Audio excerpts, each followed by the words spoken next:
Araka ny fotoanan'ny fanomezana toko lasa topoko vavy-ajaina dia tafahoana eto indray tsika amin'ity takariva ity manolotra ny arahaba ary manasanao anaraka hatramin'ny farany fampalalam-baovao eto amin'ny fahitalavitra ma-TV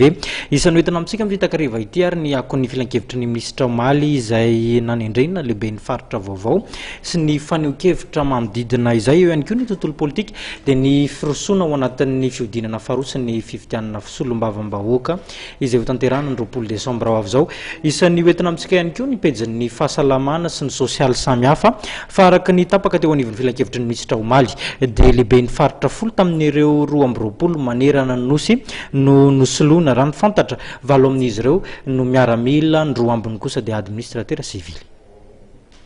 Anambonina miaramila misavalo ary administratera sivily 2 no voatendry Lehiben Ny Faritra vaovao nandritra ny filankevitry ny ministra omaly no tanterahana teny amin'ny ila-mpanjakana Iavoloha.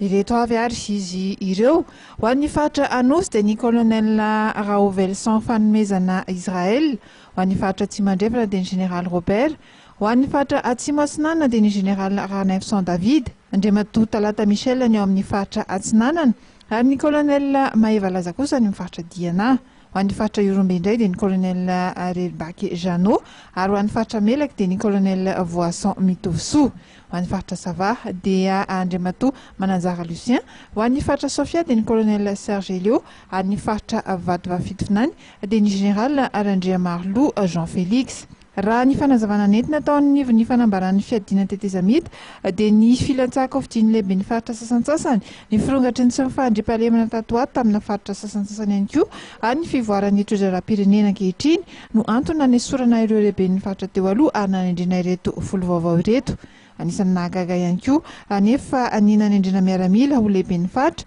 enina dia ireo teknisiana maromaro teo anivon'ny ministera samihafa azy.